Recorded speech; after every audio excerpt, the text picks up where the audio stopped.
Patata! Lighten your armpit. Oh, hindi naman pwedeng ganitong kalaki. Depende sa laki ng kilikili.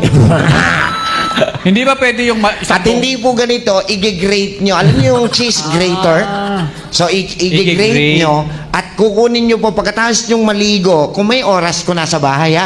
Kukunin nyo yung ginrate nyo, ilalagay nyo ron. Tapos isasarado nyo. Leave it for 24 years. Yeah. 24 years? Tagal. 10 minutes? Pagbuka mo, may tubong panibagong potato. Inubuan na lang patata. 5 to 10 minutes lang. Yeah. Okay? At magugulat ho kayo, lalong-lalo na yung mga kababaihan kasi ang mga babae, nag-aahit yan, nagbubunot kayo. Yung lamig po nito, maiiwasan po para ma-inflame yung mga binunutan nyo. Tandaan nyo, pag binunutan nyo ng buhok yan, namamaga yung loob ng hindi nyo nararamdaman.